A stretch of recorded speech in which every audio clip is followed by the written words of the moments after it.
Làm chi?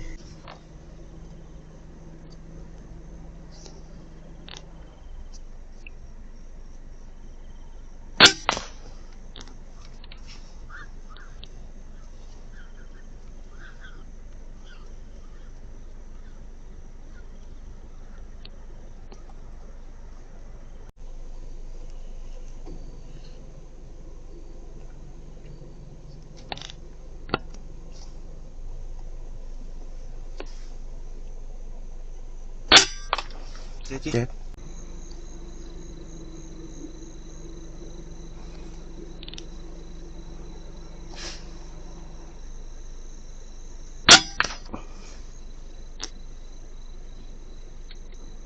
Bộ trên bờ đi.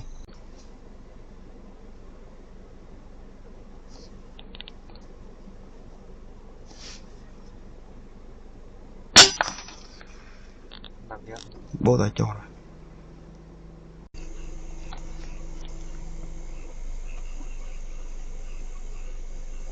À, anh bay sang đây. Còn sao nữa?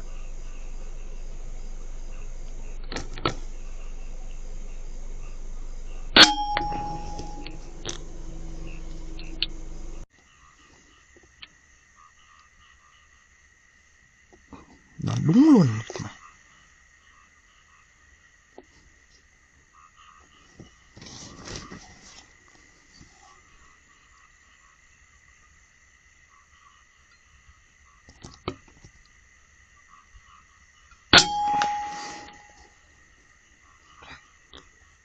Chết.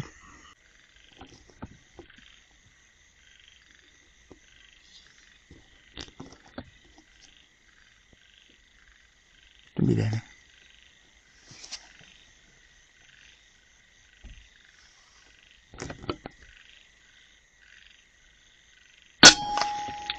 Chết tại chỗ.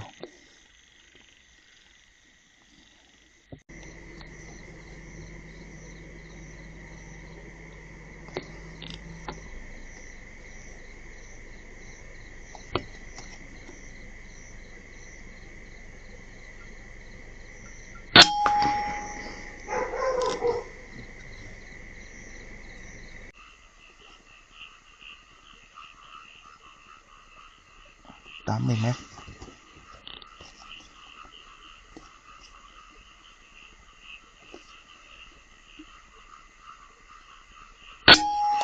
Chết. Mặt xám. Nhìn đường nhìn xe nhá. Bắn đi thôi. Lắc xanh rồi rung xe. Chết. Con à? Mới có hà đi rồi.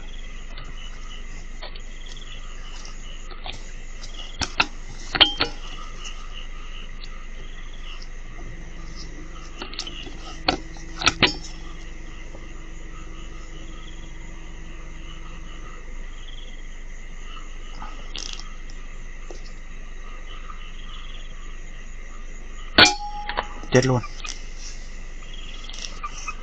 Còn nữa. Hết rồi bạn này.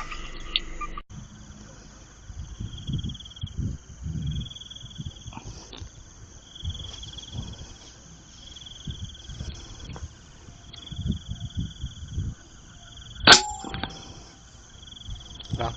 Chết. Mình đang hướng súng mà soi đèn này.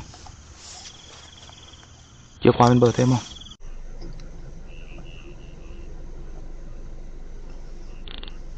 Xa lắm, trăm mét 3 mét rồi mà. Conขึ้นมาถ้าbay ra. Hả?ขึ้นมา Chắc bay ra nè. Mày thấy mấy con? Một con mới vui. Thế chắc con đi bay ra.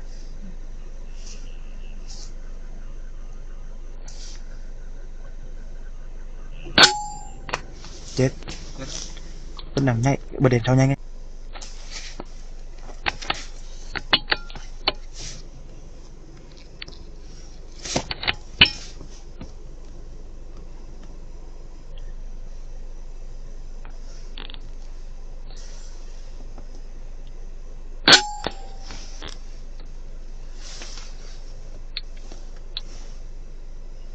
Vừa có gì? Ừ. Và có gì?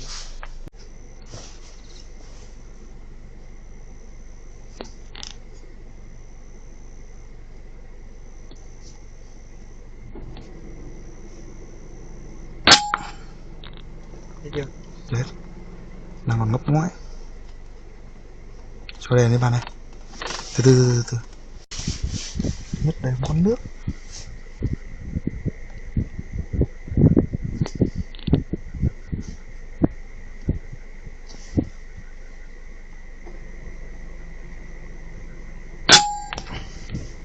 Đó.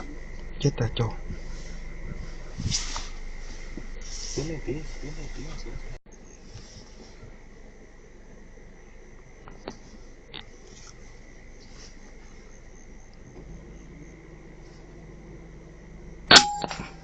Đó. Đúng rồi. Thấy chưa? Chưa.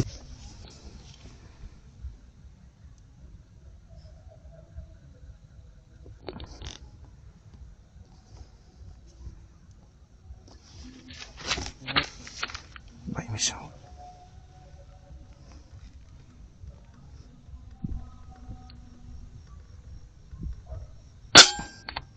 Chết.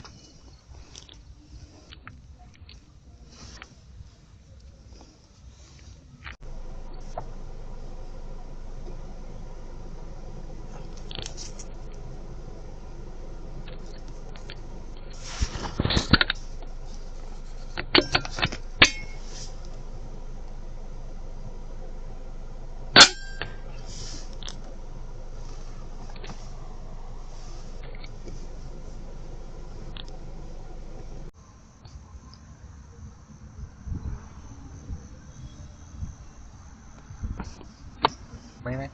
67.